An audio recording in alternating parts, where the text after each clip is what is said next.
Okay, any questions?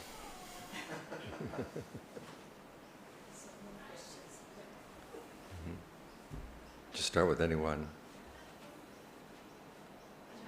May I have an impolite question? Mm-hmm. I wonder if you could speak slowly. Where you have your Dhamma from, please? Okay. I try to speak slowly. How important is for lay people to understand the Goodwill origination and the connection with dependent? Okay, dependent origination for lay people and its connection with the Four Noble Truths. Okay, that would be a book. The important thing to understand about dependent origination is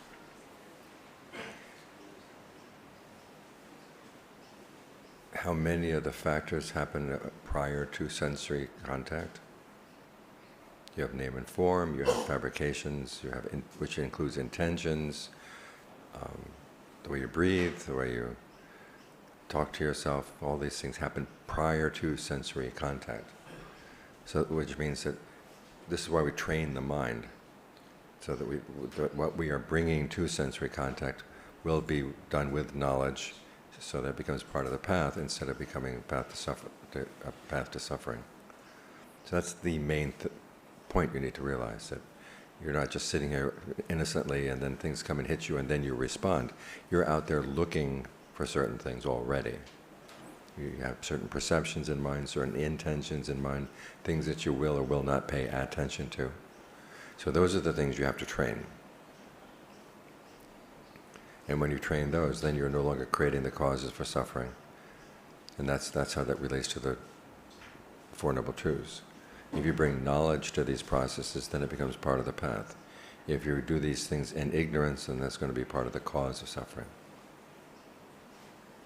Which is why we meditate. You start with the first factor in dependent origination, which is fabrication, which includes bodily, verbal, mental fabrication. Right? Bodily, verbal, and mental. So bodily is the way you breathe. Verbal, directed thought and evaluation is how you talk to yourself. And then mental is feelings and perceptions. Feelings are feeling tones, pleasure, pain, neither pleasure nor pain.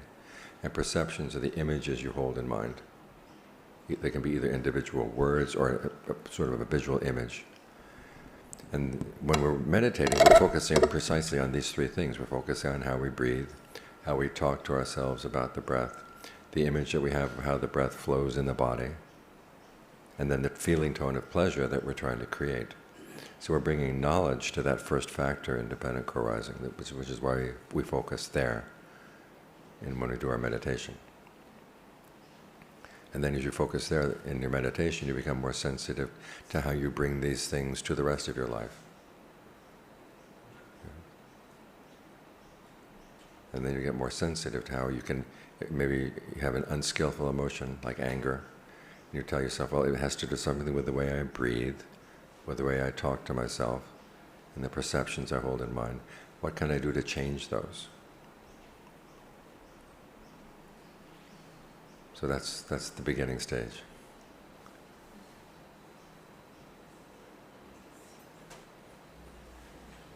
Yes? You've spoken before about, you had a Christian background. Mm-hmm. I also have a similar thing. I have trouble overcoming the guilt and even grief and that sort of thing about previously having had faith and still feeling like haunted by gods and that sort of thing. Do you have advice for that? I mean, you must have gone through something similar. It's just basically saying, I've decided I don't want to have that influence me anymore, and have something to replace that. And part of course, in my case, I was in Thailand getting training from a teacher who was, full-on 100% Buddhist background, Buddhist situation. And so it was a lot easier to drop a lot of the old Christian attitudes I had brought. But still, you find that, like in Christianity, guilt is a virtue, whereas in Buddhism it's not. And so you have to realize, okay, I've got to retrain myself in that area. Do you have advice on, there's a sense in like flinching away from any faith at all at this point, including Buddhist? Mhm. I struggle with that as well. Do you have advice there? Well, It's related. yeah, it's related. Once you've been burned once, you don't want to be burned a second time. Yeah. What I appreciate about faith in Buddhism is that you're encouraged to take it on as a working hypothesis. You're not told to say, I believe, I believe, I believe. You're saying, okay, I will try this out. I'll give it enough credence so they'll test it. And then in the testing that, of course, you're testing yourself about how honest you are and how committed you are. But you're not being asked to just put your stamp of approval on something without having tested it. But you do have to believe in it enough so you think that it is worthy of a test and that you're willing to do what's demanded. Years back, I had a student who had had a stroke. And it was about a year and a half before she was able to come out into public again. And so her first public event was going to be a Dharma talk that I was going to give in her neighborhood. And I asked her, okay, Cheryl, what do you want the Dharma talk on tonight? And she said, faith. I said, that's the F word in Buddhism.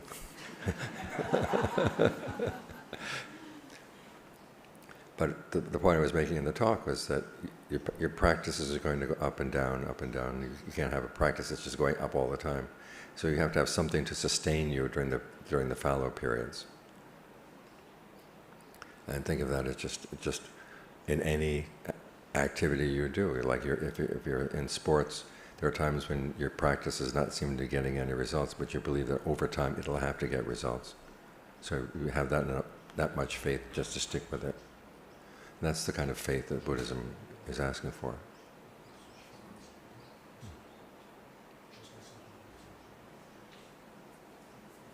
was wondering if you could talk about sense restraint for lay people. Mm-hmm. Okay, sense restraint doesn't mean that you're not going to look or listen. It means that you look at why you're looking and why you're listening. Or John Lee gives the image. He says, who's doing the looking, who's doing the listening inside you? And I think about your mind as being like a committee. Okay, which committee members is doing the looking, and is that a committee member you want to encourage? So if you see that you're looking at something in a way that gives rise to greed, and you know that's not skillful, ask, well, is there somebody else in my mind who can see the other side of that thing, that it's not worth getting worked up about? So you're looking at it, sensory engagement with the senses as a cause and effect process. What coming out of the mind is looking at that thing, and then what's the result going to be if you encourage that kind of looking or listening, whatever. So you can't help but see things as you go through the day. The question is, who's looking? Why are they looking? And what's the result going to be? If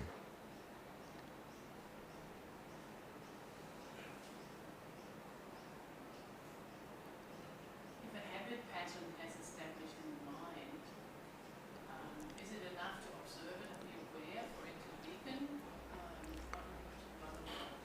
You have to observe it enough to see that it's stupid. And sometimes just looking at it with equanimity is not going to do it.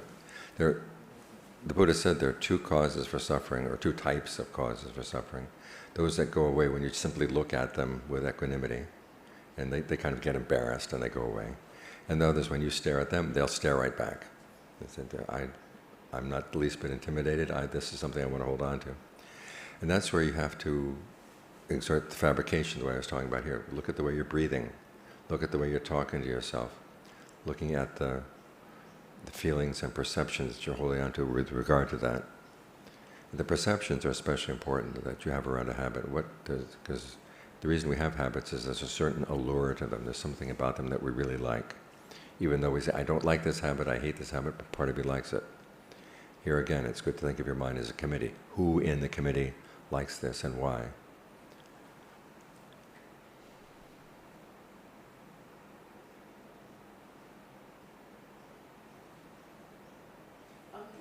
When you use the analogy of the thing staring back at you, Mm-hmm. you're so caught up in it, how does one break that cycle? Well, this is one of the skills of meditation, is learning how, whenever a thought comes up in their mind, that you learn how to drop it. No matter how interesting it is or how important it is, there has to be part of you that says, I'm meditating right now, I don't need this. This is not the time for that. And then you can let it go. And as you develop that habit through the meditation, then as you go through daily life, find that you can do it more easily. Which is why simply observing things in the mind is not going to be enough. You have to learn how to observe it to the point where you can drop it. When you say drop it, Bhante, is it to accept or is it? How do you No, just say, I'm not going to get involved. And in some cases you can just kind of just wipe it out of your mind. In other cases it's going to be there, but you say, okay, you can be there, but I'm not going to pay attention to you. I'm going to go back and pay attention to my breath. And it's like a stray dog coming to get food out of you. If you feed it, it's going to keep coming. If you stop feeding it, it'll keep coming for a while. But then when it sees that you're not going to feed it, then it goes away. So there will be that period when it's wagging its tail and it's whining and everything. And you say, nope, nope, nope, nope, nope, nope, nope. And eventually it gives up.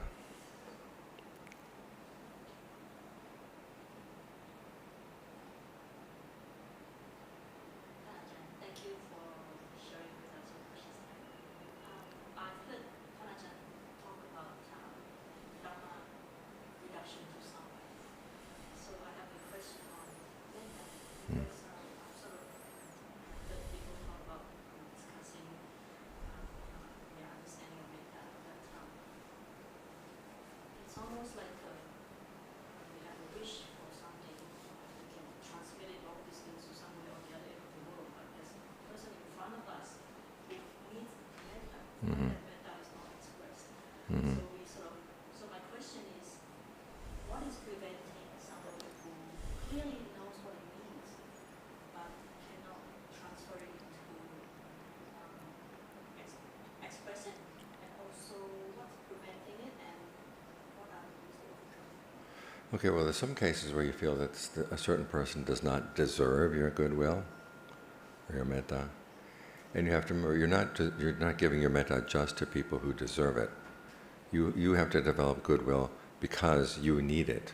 If you allow yourself not to have goodwill to other beings, then it's very easy to mistreat them. That becomes your karma.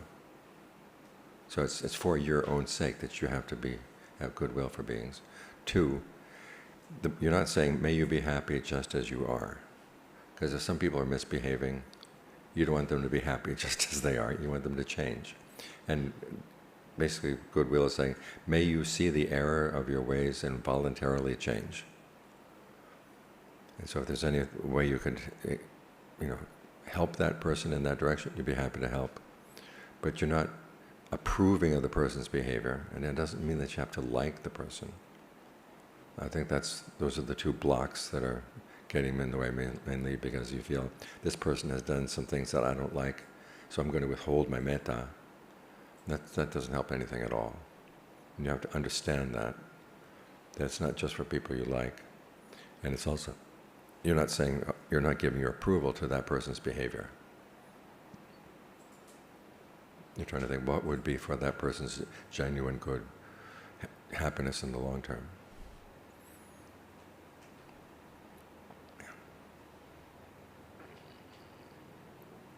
Is breath energy the same as the body in and of itself? Sometimes I've been a little confused about this listening to some of these talks. Mm-hmm. Are they separate? Is breath energy a part of it but not the same? Now, breath energy is part of your sensation of having a body sitting right here. Multiple other sensations.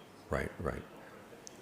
But in the beginning, it's good to learn to relate just everything you feel in the body to one aspect of the breath. In the Buddha's analysis, you have basically 4 elementary properties in the body. There's breath, which is part of what's called the wind property, which is energy.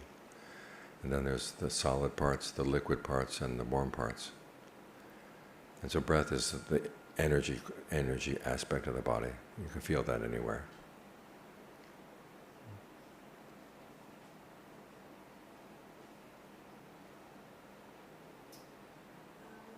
I know it's important to have a spiritual teacher during your practice.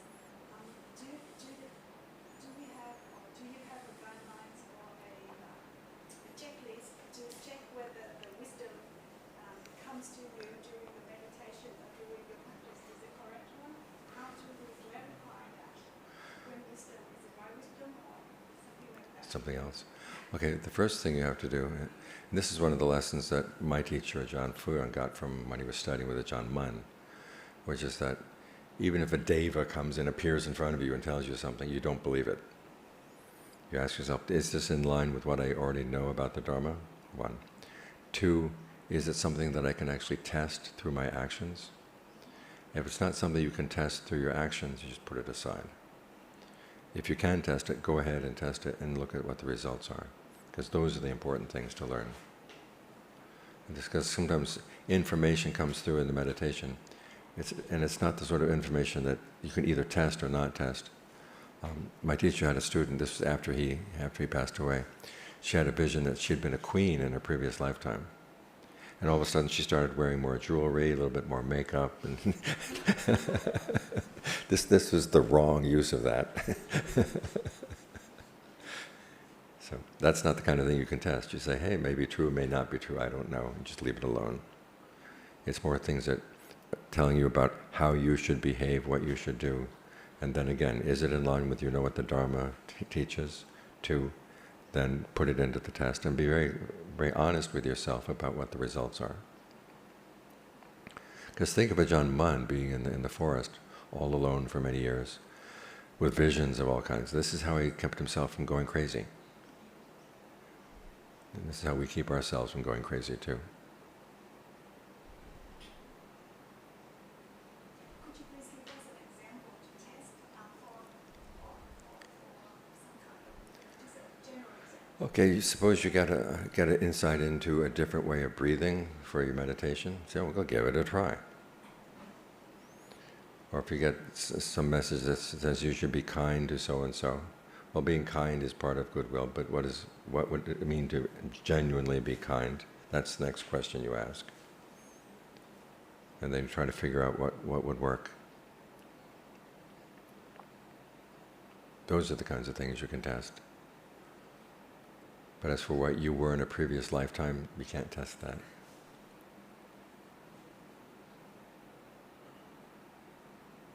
Sorry, but can you expand on that? How do you test? Okay, well, like in Ajahn Mun's case, he would be taught something about meditating longer hours, or doing more walking meditation, or doing less walking meditation, more sitting meditation. Those are things you can test. Question of certain things that you would let go. What happens when you let go of them? We know that eventually we're going to have to let go of everything, but the Buddha basically says let go intelligently, let go step by step. And the question is this something I should let go of right now? If you get an insight that says, well, just learn how to accept everything and be accepting and don't have any hopes or expectations, that's something you can't, that's unreliable. There's some things you're not supposed to accept. So you have to learn how to get some nuance in your insights. It's on that line. Sometimes I do practice meditation and feel some intuition, like something happened, and you don't know why it happened. Mm-hmm. Sometimes I think it's a superpower or something coming. So how do you taste that? I know that let it go, but on that line, right? Sometimes intuition comes. You feel like, oh, why is it like that? Why is something happening like that? How you taste that? Is something miracle thing or something you can taste, or just part? If it's something you can test, it would mean that you would actually act on it and see what results you would get from it. A lot of the intuitions we get, though, are things you can't test one way or the other. They're just having to do with random facts about your life or random facts about other people's lives. In which case, you say, I can't test this, so it's none of my business. Ajahn Fuang was very critical of the biography that they did of Ajahn Mun, because it had so many of Ajahn Mun's visions. And because as Ajahn Mun had told Ajahn Fuang, that when you have a vision, it's your personal business and nobody else's business. And sometimes it's not even your business. It's just something random comes through your head, and you don't know where it's coming from. And you say, does this have any real practical bearing on my life, or the way I live, the way I talk, the way I think? If it has no practical bearing, then just let it go.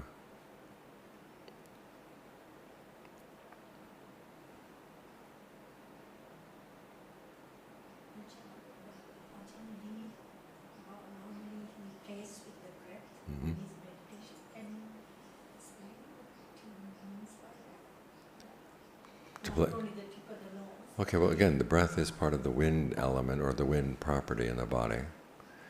And when you close your eyes and just say, hold your hand out in the air like this, close your eyes, you know where your arm is, right? Okay, that's part of that sensation is what's called the wind. It's the energy that flows through the body. And he found that it's when you learn how to adjust the breath energy or the wind energy in the body, it can make it a lot easier when you're meditating. There's a greater sense of ease and well-being that you can then spread through the body. In the text, they talk about, when the mind gets into the first jhana, then there's a sense of pleasure and rapture that you then spread throughout the body. Now, the Buddha doesn't tell you how. But Ajahn Lee says, well, think of the breath energy carrying that comfortable sensation around the body. So you try to get more sensitive to that.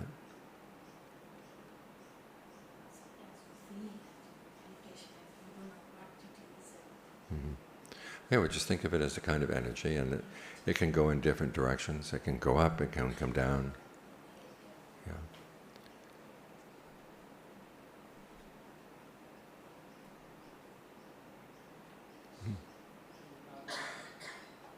They tell me that two of the indicators of longevity are social interaction and fasting. I can't figure I'm doing it. But I was wondering, they also say the sun is very important. I was wondering where solitude plays its part in the practice. What's the difference between solitude and isolation? Hmm. Isolation is when you're cutting yourself off from other people. Solitude is when you say, I'm taking some time off from other people. You can be in the crowd of people and take time off. You can be in a crowd and take time off from them. It's the extent to which you're trying to keep track about what other people are doing, what other people are thinking. There come times you say, I've got to just drop that and have some time just to look after what my own personal needs. You'll notice the way the Buddha divided the year for the monks. 3 months together, basically, plus a 4th month where they're fixing their robes, and then 8 to 9 months alone, or with just a few people. So you want to get the benefits of both, what it's like to just be with your mind, with nothing to distract you, and see what comes up, and then having the advice of other people. So everyone has a different balance for that, and you have to find out what kind of balance works for you.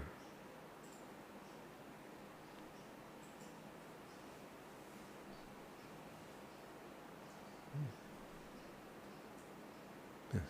How can you reconcile having passion towards the creative act as an artist while also looking towards the dispassion?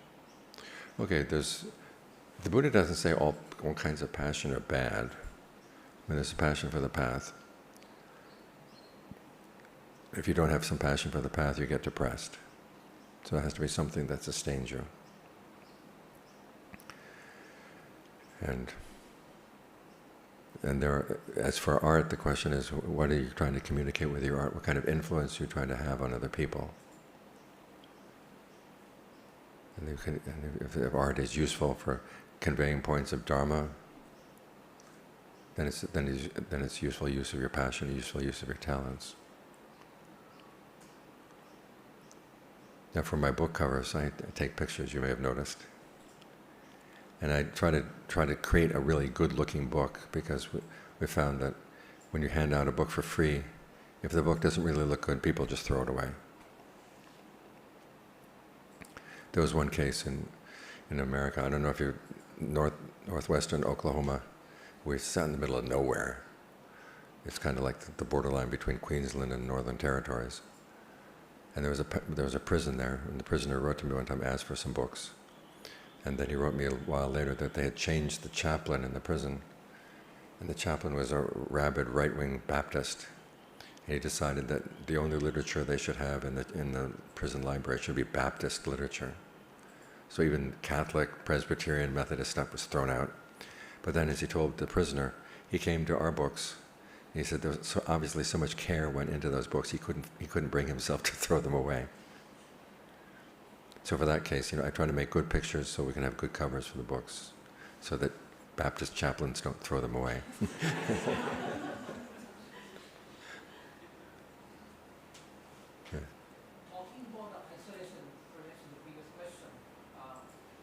just wondering, is it the isolation from what could be as against what it is? Can you think it in that form as well when you talk about isolation? No, sometimes isolation, there are some things that you know that could happen if you're with other people, you'd rather not to have them happen. And so it's a good thing to just get out. I mean, the purpose of the solitude is to look into your own mind. And if you're able to look into your own mind, then solitude is good. Now, if you find that you're doing busy work to avoid looking into your own mind, that turns into isolation. In other words, you're not with other people, but you're also not with yourself. With solitude, you want to be with yourself till you understand yourself and can start working through these different members of the committee of your mind. So when you're socializing, don't you have the option of actually being silent and still be part of what's going on? But you see that difference between what is and what could be. That rather than going into reaching out to what could be, you just stay as it is. Is that isolation? Well, it depends on what you're being with what is. There are so many different things that are right now. You could be focusing on the sound of the air conditioner and totally blocking out everything else in the room. The question is, why would you focus there? You ask, when you're focusing on things, you ask yourself, what is the intention of my focus?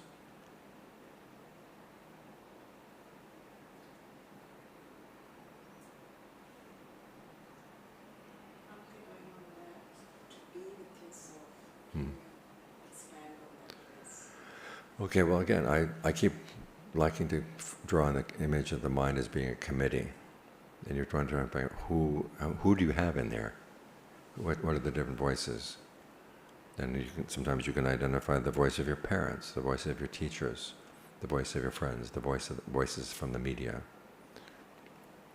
And they'll be telling you to do X or not to do X. And you have to ask yourself, well, why? What's the reason? And what kind of life are these different voices? What kind of are they trying to plan for you? And you'll find that they're pulling you in many different directions. And you want to sort out, well, who in here can I really trust? I go through that because I don't know who to trust. Mm-hmm. And what would be a tip for that? Okay, well, ask yourself, which voice sounds like it would come from the Buddha? Or a teacher that you trust? Have a picture of Ajahn Mun glaring at you. And he's always good for cutting through a lot of make-believe in the mind.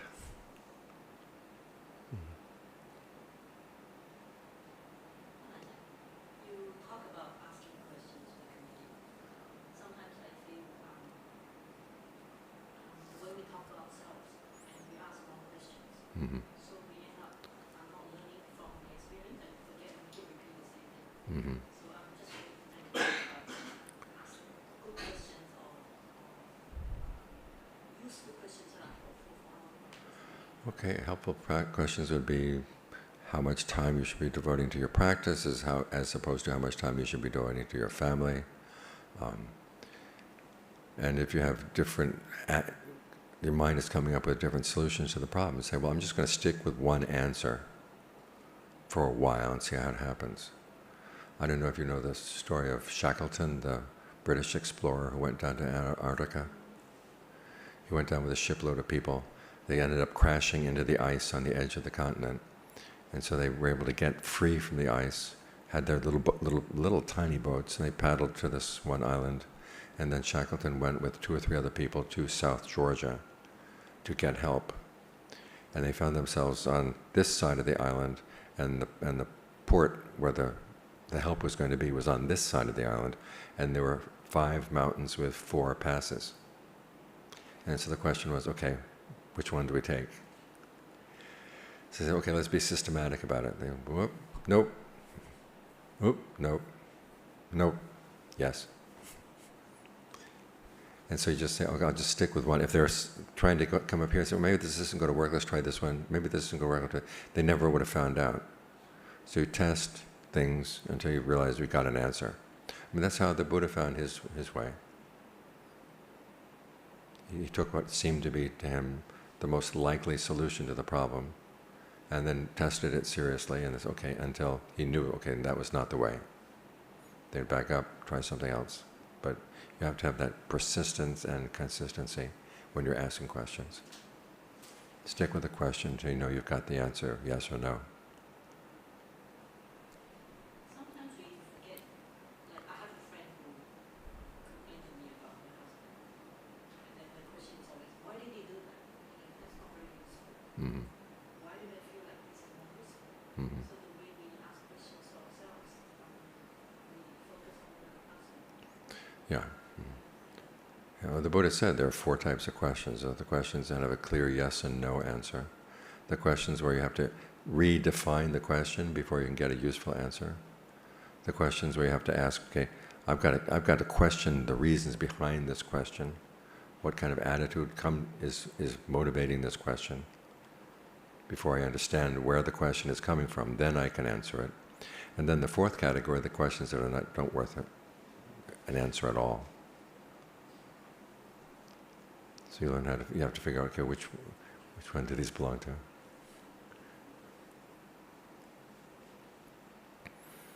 And the question is, okay, why is my husband doing that? And husbands are like wives; you can't explain them. The standard answer is, I'm trying to understand him. I'm thinking, really? Really? I find that quite interesting because we fall into that quite easily. Well, why do I understand him? Because I want to control him, you know. You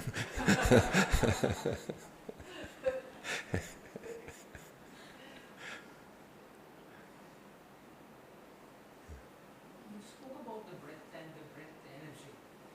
And I'm trying to understand how it relates to dukkha and causes of dukkha.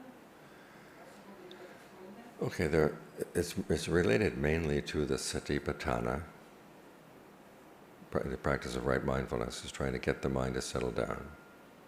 And how can you get the mind to settle down? You get it to settle down with mindfulness, but also with a sense of well-being. You want to have some sense of well-being that comes from the concentration, so that you can then look at your interest in sensuality, your interest in other unskillful thoughts, and you don't feel quite so hungry for them. Because with the Four Noble Truths, basically, upadana, the word for clinging, also means to feed. We feed on the aggregates, we feed on our feelings, our perceptions, our thought constructs. And the cause of that is because we're thirsty, we're hungry, we crave. And so the best way to get past that is to give the mind some good food, like the food that comes from working with the breath energy. So it's not tempted to go for those other more unskillful ways of feeding. You can step back from them. Say, I'm not so hungry anymore. Is it not suppression? No, it's training. I mean, the Buddhist teaching is strategic. He's not laying out a vision of reality and saying, this is what reality is like, accept it. He's saying, you've got this problem, and the solution is over here. But the solution is not as straightforward as you might think. There's certain things where you have to think strategically. And one of them is, if you're going to understand the process of becoming, the process of craving, you have to give yourself something better to become, better to crave, so that you can look at your more unskillful ones and say, really, I don't want to go there. I've got something better. One of the analogies they use in the forest tradition is of climbing a ladder. You're holding on to one rung, you're holding on to the next one. Now, before you let go of this one, you have to hold on to this one.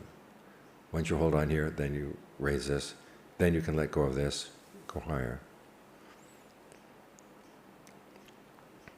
So we're thinking strategically.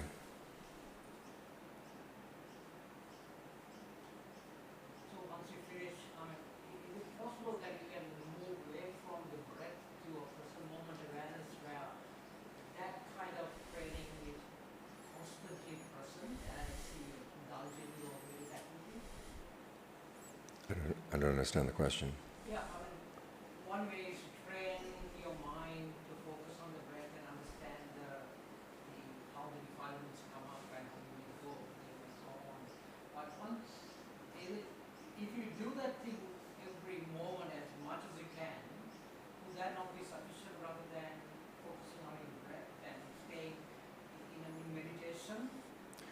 Well, part of meditation is being still so the mind gains strength, and then analyzing things so that you can understand them. But when you analyze things, there comes a point where you're losing your strength, so you've got to go back and rest again. Because as the Buddha said, there's no way that you're going to overcome your attachment to sensuality unless you have a better pleasure, and the better pleasures start with the pleasures of concentration. Because it's not just we're not just training the mind, we're also training the heart. The word citta in Pali means both heart and mind. So it's not just an intellectual exercise, it's also training your will, training your desires. And part of training your will and your desires is to give them some good food inside so that they're more picky about what they're going to go for. So what's the difference between the citta and mind, if I can ask? There's no difference. You say, it's a pure state of mind that is citta. Citta includes pure awareness, it includes your thinking, it includes your willing, it includes your emotions. All of that comes under citta. And the mind? Is it not the same? Well, in English, mind is more your intellectual side. Heart is more your emotional side. And we're trying to train both.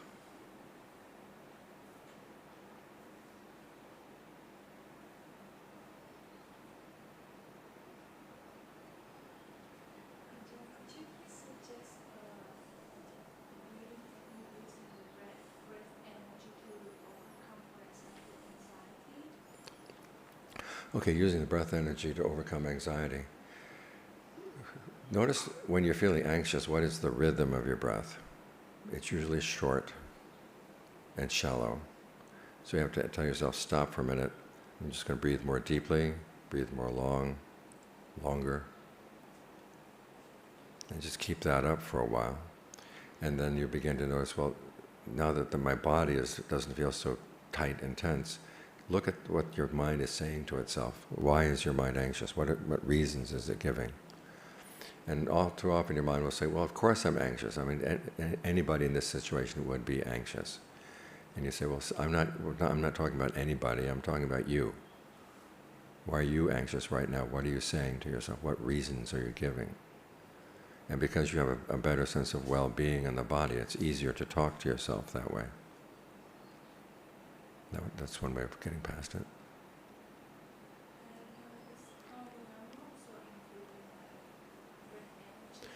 Pranayana, it's kind of like breath energy, although in pranayana they have a lot more elaborate ways of controlling the breath. For us, we're just controlling the breath just to the extent of calming the mind down. Although you can use it for physical health as well.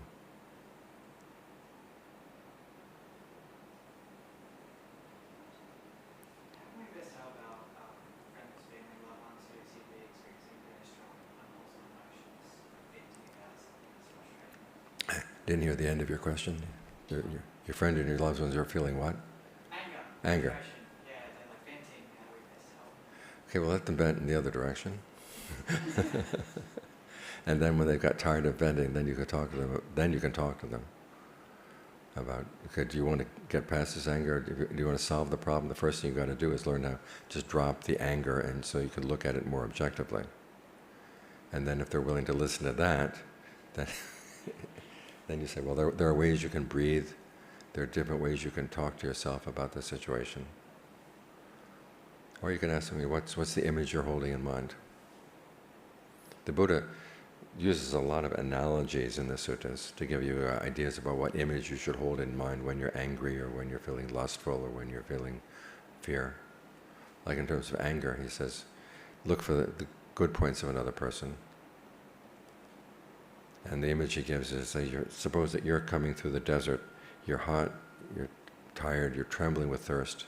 You come across a cow print and it has a little bit of water in the cow print. Now you know if you tried to scoop up the water with your hand, you'd get the water muddy. So what do you have to do? You have to get down on all fours and slurp it up. Now it's not a dignified position. And I think he gives that image on purpose, because you feel, if I'm angry at somebody, I don't want to have to think about their good points. They have no good points. It's beneath me. But the Buddha is saying, look, you need their goodness, because otherwise, if you don't see any goodness in other beings or other people, it's going to be hard for you to be good. So, okay, you put up with the indignity. If someone were to come along and take a photo of you and put it on Instagram, I don't care, I need this.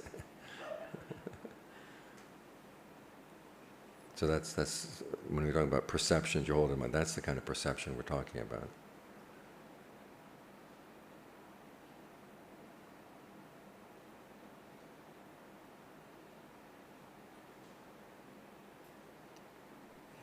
Also ask a question on that.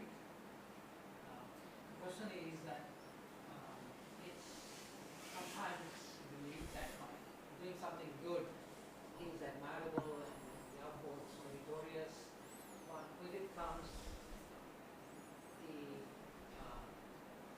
probably that it can lead to extension of prolonging samsara as well. But I also feel that if you do it in a certain way, that you focus on the process than the outcome, then you might be able to get over that what happens with like you're able to get over extending your samsara.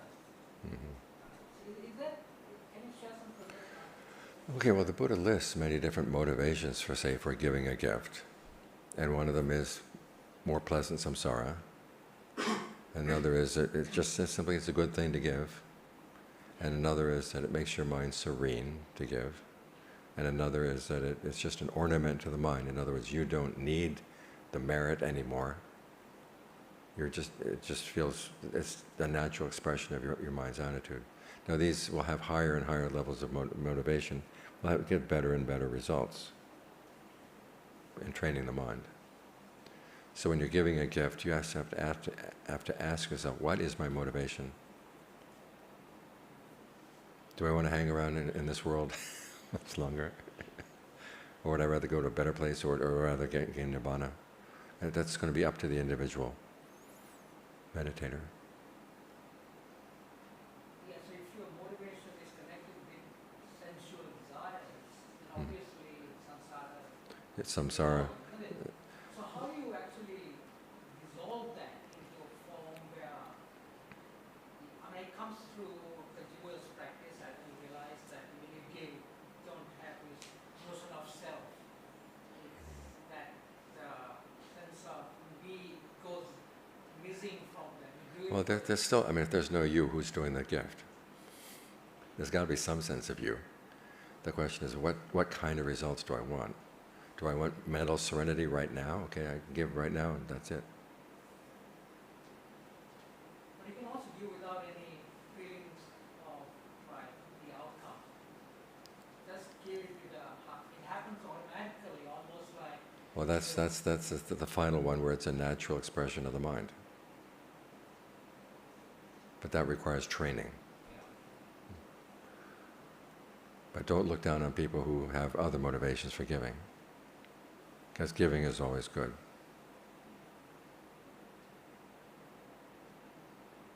So as long as you're lay, does it mean that you cannot give without any attachment? It means that you're going to have to expect some kind of result, even if the result is peace of mind right now.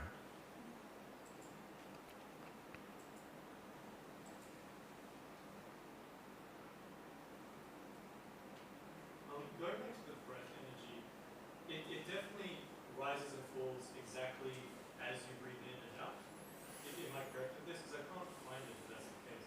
I pay attention to the body in and of itself. I fabricate it less towards this sort of felt TV static thing. I get very embodied.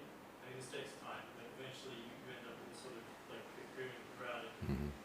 But I can't experience anything rising and falling with the breath. Like it just, is this not breath energy, or is it? It is. There are many levels of breath energy in the body. Some of them are not connected with the in and out breath at all. Okay, yeah. How do you find the one that is? Because I've been listening to your stuff for a few years on and off, and I've never found the rising and falling type energy. I found other stuff, but that's... Work with what you find.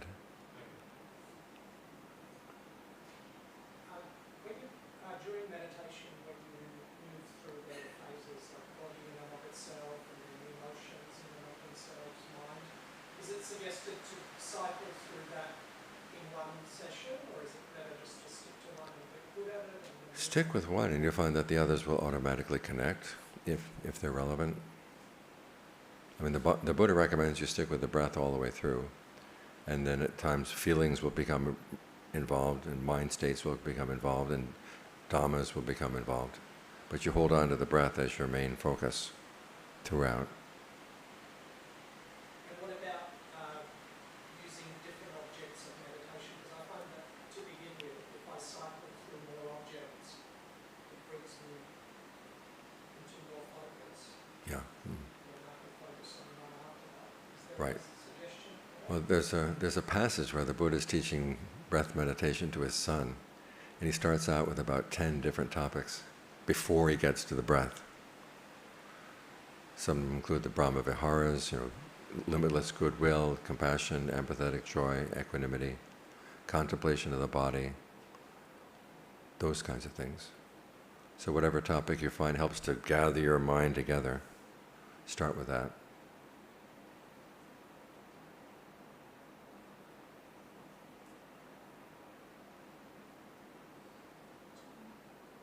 As you practice your meditation and it comes to it's gaining strength, what is the defilements come out?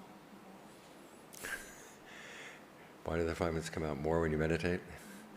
Because they've been suppressed for a while.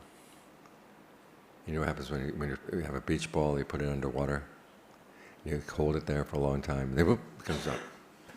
And you say, okay, they've been suppressed, but I'm not going to give in to them. The important thing is you're learning, okay, when they do come back, you're not going to play along with them. You're just going to separate yourself from them and look at them as processes and not run with them. Mind is so clear. That's When the mind is clear, that it gives the opportunity for these things to rise up. Another analogy you might think of is if it's a place that you clean every day, if there's the least little bit of dust, you're going to see it. If you don't dust it, okay, the dust develops a film, and then no matter how much more dust comes, you don't notice it because it's all dusty.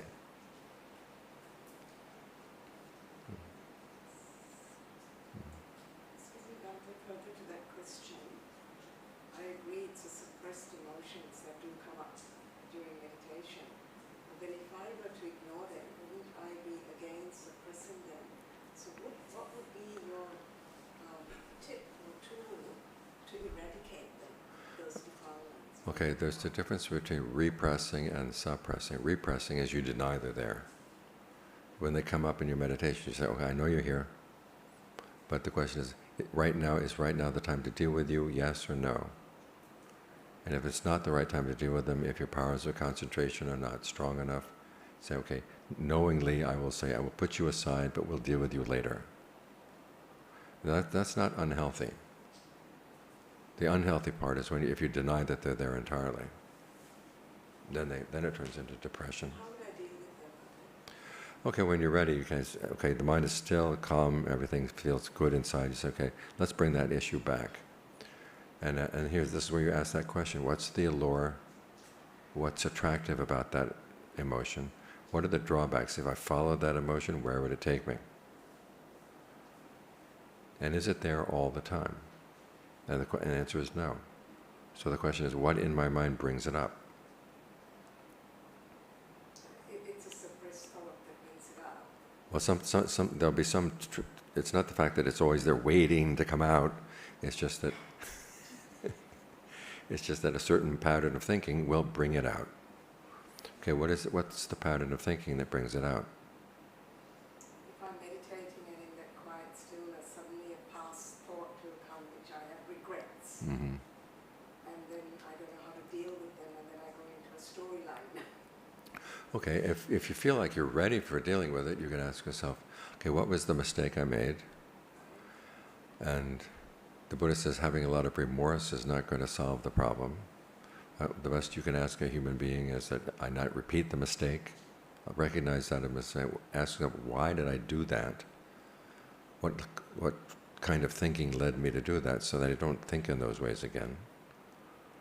And then have lots of goodwill. Goodwill for yourself, goodwill for the person you wronged, goodwill for everybody.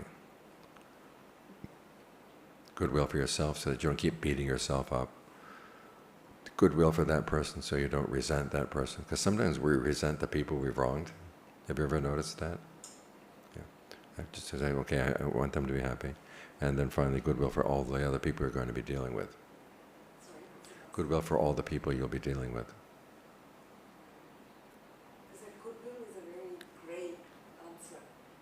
How would you, because how do I send goodwill to someone who I feel has wronged me? So that's why. Okay, may they see the error of their ways and stop doing that. Now, do I want them to come back and apologize? Sometimes yes, sometimes no, I'd rather not see them at all. Yeah, maybe they're dead and gone. Yeah. Well, they might be coming back as your nephew or your niece, or you never know. But you basically, wherever you are, may you be happy and may you not do those things again. And then forgive myself for whatever. Whatever you may have done, yeah.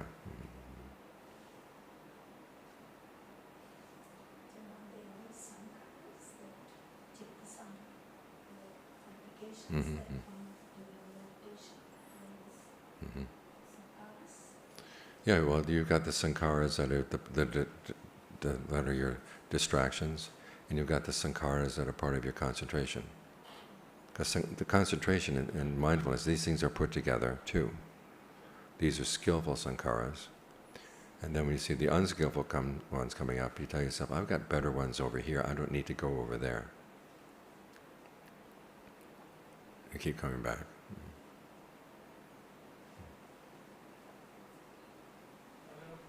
First of all, I just want to say it's been great listening to you today. I've really enjoyed it. I do have a question about hope in this day and age, in this world that we live in. Sometimes I feel like good people are a minority. Mm-hmm. And They always have been. yeah. My question is around, there's many good people here today, and I think places like this attract good people. Mm-hmm. But sometimes living out in the world at work and stuff like that, applying Buddhism in daily practice can be challenging. Do you have any advice on that? Okay, for one thing, we're not trying to convert the whole world. Yeah. What we're trying to do is learn how to develop our own perfections in the midst of an imperfect world. And this is where the Buddha was. He didn't try to straighten out the world. King Basenadi was dumb. If you can read Pali, you'll know that King Basenadi is kind of like George Bush. He couldn't put his words together. And yet he treated him nicely and helped him develop as far as he could go. But he wasn't there in order to get King Basenadi to make a better world. He's here basically to say, whoever is willing to be trained, I'll train them. Whoever wants to practice, I'll be willing to help them practice. So we're here basically to develop your perfections and to help the people that you can help. Because that's what you take with you. You don't take the whole world with you when you go. You take your actions. Because years back I was with my father and we had gone to visit a house that we had built together as a family years before. And it turned out the current owners were not taking good care of the house. And so as we were driving back to the place where he was living at the time, he said, I have nothing to show for my life. And my first response was, well, you have me. Something. But then I kept realizing if you measure your life in terms of what you're able to accomplish out there, I mean, a storm could come, a volcano could come, social movements could come that could destroy everything.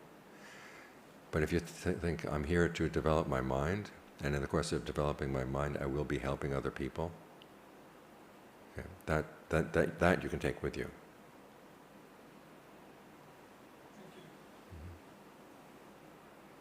Have you had any experience with meditation techniques where you cease to dream? And if so, what does it mean? Where you cease to dream? You don't dream.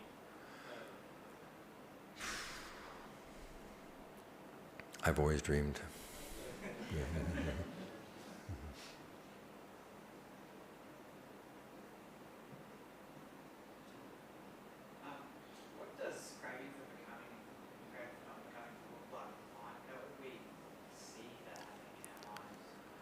Oh my gosh, craving for becoming you're doing all the time. Once there's, say you're imagining, okay, I leave here today, I want to have an ice cream cone. The ice cream cone becomes the kernel. And then around that kernel, then you have, okay, where in this, in the Brisbane area could I get an ice cream cone? And you see the whole world of Brisbane as it relates to your ice cream cones. And also the things that would get in the way of an ice cream cone. That's the world that's relevant to that ice cream cone. And then there's you, the person in there who has the ability to go get the ice cream cone. Or make ice cream if you can't buy one. That's the you, and the combination of you in that world centered on the ice cream cone, that's a becoming. Now we do this all the time. An idea comes up, I'd like this. And the world where that is, that's relevant to that, appears, and then you go into it. You see this especially when you're drifting off to sleep. An image appears, there's something in the image that draws you in, and you're there. That's a becoming as well. So we're doing becomings all the time. In America, I use the analogy of beavers. You all know what a beaver is?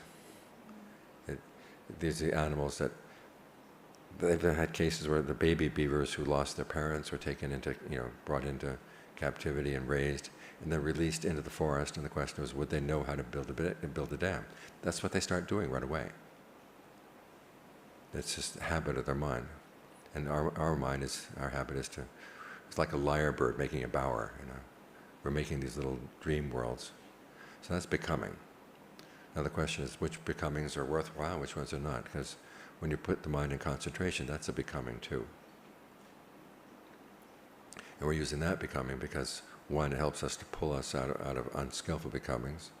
And two, as we create this sense of becoming, we get more sensitive to the processes by which that happens. So it's kind of like a transparent becoming. As for non-becoming, is you had something and it just was miserable, and you want it to end. And in the course of wanting it to end, you take on instead of just letting it end on its own, you say, I want to speed up the process.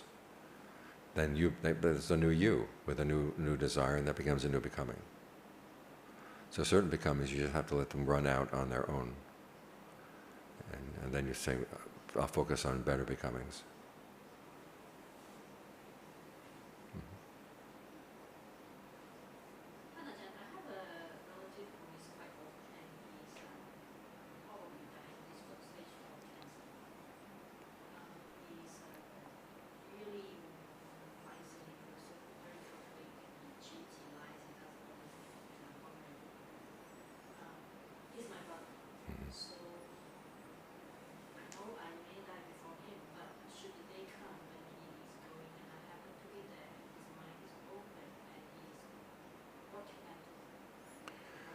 Tell him, think about whatever good things he has done, and the rare times he may have been generous, or the times he may have been virtuous.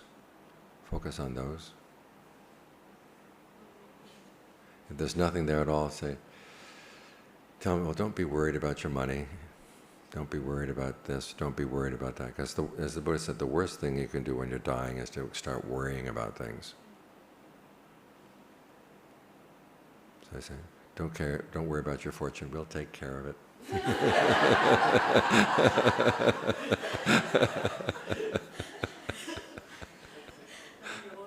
They don't go. He's probably going to come back and haunt it. That's right. This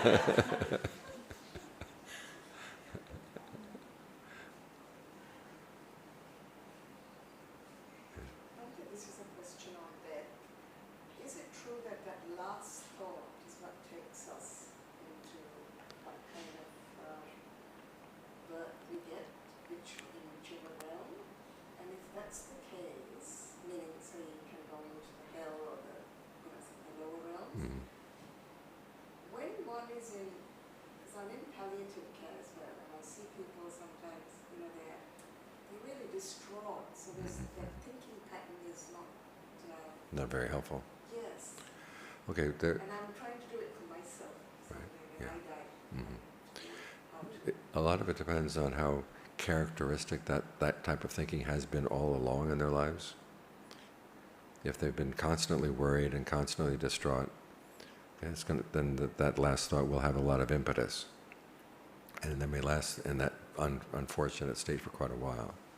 In other cases, though, if the life is generally good, but then there was a unfortunate mind state at the very end, it might take them to an unfortunate state, but not very long, because they still have all this good karma here that would get them out. My teacher had some students who were quite psychic, and they were telling me that they would know of someone who died, someone who had been very meritorious in their lives, but they died with a bad mind state. And they visited them, and they were able to get them out. So the cumulative karma will help them eventually. And also that we don't see people's last mind states, because when someone's dying, I can only talk about my own experience. I almost died one time. I was electrocuted. And the first thought that went through my mind is how stupid I was. Why am I going to die for my stupidity? I should have checked the plug. And the second thought was, no, my father's going to be really upset, because that was his biggest fear in life, that I was going to go to Asia and die some horrible death or get some horrible tropical disease. And here I am proving him right. That's stupid. And then I said, wait, I can't think about that either now. And I said, look, I've been meditating. I've got to get my mind ready to go. You were a monk? I was a monk at the time. And for me, it felt like 5 minutes, this process of thinking and choosing. And everybody who saw it being electrocuted said it was like that. It was just a quick burst of energy. So when you realize you're not going to be here in the body, the body is pushing you out, your mind spins. And if you have some training, you can remind yourself, hey man, I got to go to a good place. Because at that point it was like these doors appeared in front of me. I could have gone down any of the doors. And I kept saying, no, I'm not. I don't want to go down those doors. And that's when the electricity stopped. And those doors were? They're pretty good. But there were different types of good. But some people, if they have bad karma, they might have some bad doors. So your brother maybe may not have that many good options. You had a question? I was wondering, first of all, I would like to say thank you for Ajahn visiting. Mm-hmm. And then the question is, what is the easiest approach of practicing not self for lay people? Okay, not self basically means that you're not going to identify with something. And there are lots of things you have a choice of identifying with or not identifying with. So not self would be, the ideal way of doing it is anything unskillful comes up in your mind, so I don't have to identify with that thought, I don't have to take that on as my thought. And if you're going to identify with something, identify with your skillful thoughts and skillful actions. So that's how it works. And then from that point on, I mean, and this is not just for lay people, it's for monks too. As you get deeper and deeper and deeper into the meditation, the question is something worth identifying with or not? The other day I'm going to have a sneak preview of Ajahn Dhammasingha over here. So I listened to his Dharma talk on not self. It was pretty good. But basically it comes down to, the Buddha doesn't answer the question of whether or not there is a self. The question is something worth identifying with? You have the choice. So a thought comes up, or an emotion comes up, or an attachment comes up, you say, this is not good for me, maybe I should just say not self, let it go. Does that apply to physical things too? Like when I meditate, I get lost from pages where I get balls of energies through my body, which are quite unpleasant. And I try to realize anatta, that it's not me, and that works for a while, but then I waver. Is it a good idea then to do walking meditation? Okay, you've got two things to do. One is to think about where are the energy channels, sort of the escape channels in my body.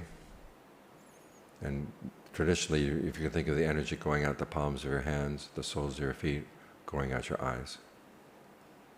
So that you're not holding it in. The more you try to hold it in, and the more you fight it, the more you're holding it in. So you just say, okay, let it go wherever it's going to go, out. And then secondly, if you do feel hypercharged, okay, go out, walk up the hill a couple times. Get the energy out.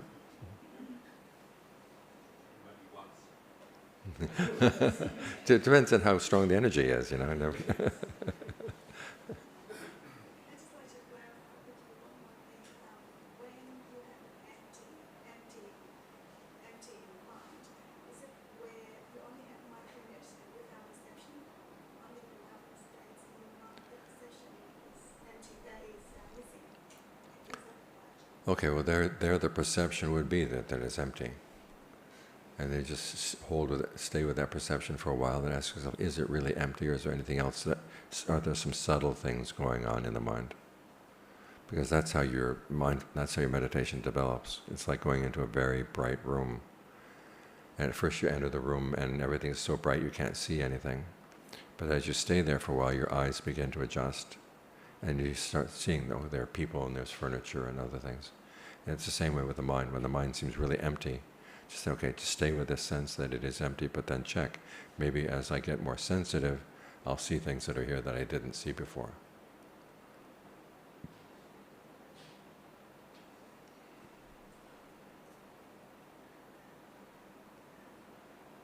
Is that enough? No. I had a question. Mm-hmm. How do we actually handle conflicts? Because I've been in these situations where I know what could be the right approach, but given that there's an emotional side to it, with family or friends, I'm still not able to take that part. I kind of suffer with the situation in the other way. So how do I handle such kind of conflicts? Okay, when you prepare yourself for the conflict before you go in, notice, okay, these things could happen. And this is one of the aspects of meditation that's probably least emphasized, which is sitting down, getting your mind quiet, and saying, okay, I'm going to go into this situation. Where are the potential pitfalls? And what can I do in anticipation of those pitfalls? So I don't get triggered. And so that I can actually act effectively in the face of that conflict. So think it through first. Kind of know, but still I'm not able to avoid it. It's like, because there's an emotional cycle. You have family, you have friends, and you think, okay, fine, let me do it this one time. And it gets on repeatedly. Okay, by now you should know the patterns. And you push this button and this happens, you push that button and that happens. And people are not quite that predictable, but you can begin to predict, okay, I've tried this method, I'm not going to go there before again because it didn't work last time. Try something else, until you finally figure out what is driving that person's emotional reaction. Is it your emotional reaction or the other person's? I'm asking. That's mine. Okay, well, be prepared. This person is going to push this button and I have to learn how not to react to that. And you have to learn how to imagine yourself not reacting. Because for a lot of us, our habitual patterns are just lack of imagination. So she does this or he does that, and I'm going to have to do this, and you just keep doing it again and again and again. So there must be another way. Try to imagine it, plot it out.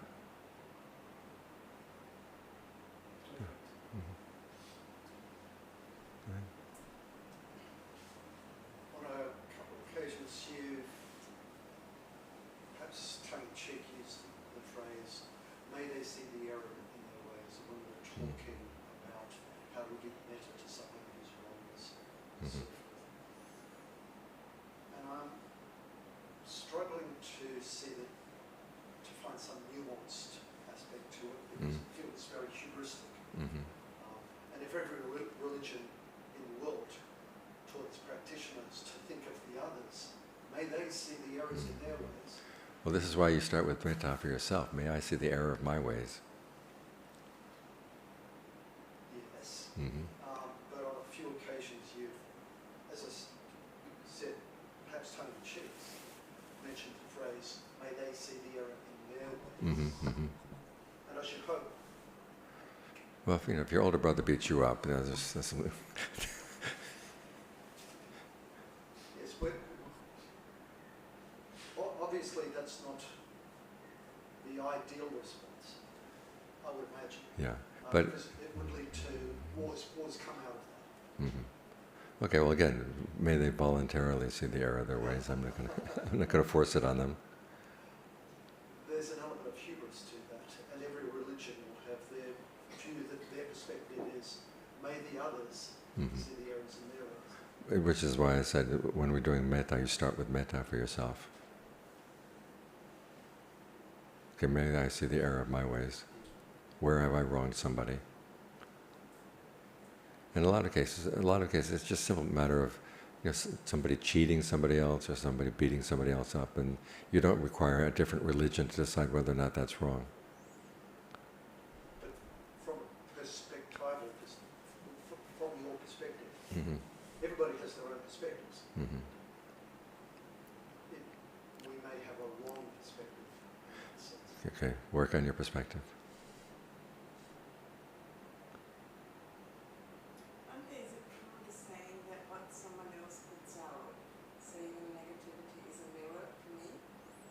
It's something you've done in the past. Not necessarily what you're doing right now, but maybe something you did in the past, yeah.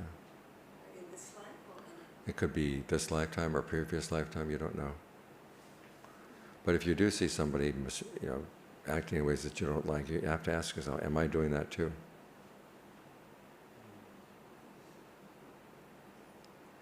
Because I'm not doing it, and I'm just wondering, I've heard this Restraint saying that sometimes whatever they've done, something I've got to work on. sometimes, yes. And I don't know how to work on it. Well, again, ask yourself, do I see myself in that person? Do I catch myself acting in that way? So Do I see myself in that person? Can I see my habits in what that person is doing? And if I can't see those habits right now, I say, well, I must have done it sometime, because otherwise it wouldn't be coming at me. So just make sure I don't do that again. how do I get metta to myself? Is it when you use the word first you've got to do it to yourself? Is it that usual saying, maybe them being peaceful? Yeah, but basically ask yourself, am I doing anything that's making myself unhappy or causing unhappiness? May I please stop? So what am I doing? Because you have to relate goodwill to karma. In other words, if you want to be happy, you have to do the actions that make you genuinely happy. If you want somebody else to be happy, they have to do the actions that would make them genuinely happy. What would I do to myself to make myself genuinely in the line of Be generous, observe the precepts, meditate.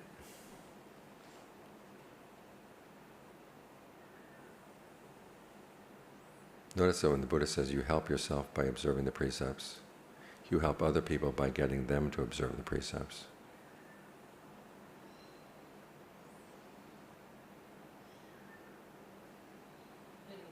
When you ask the question, why should you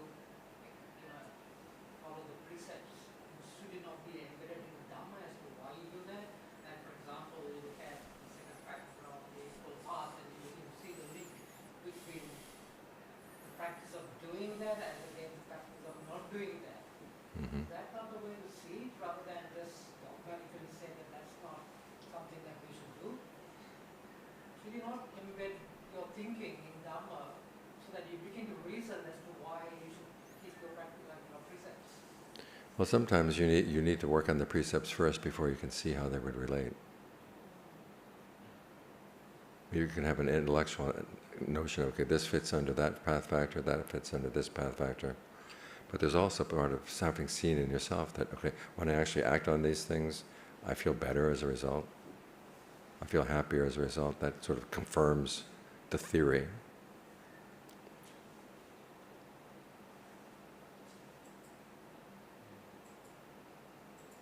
Okay? Okay. Andamayang Dhammakataya sadhukarang dadamase sadhu sadhu sadhu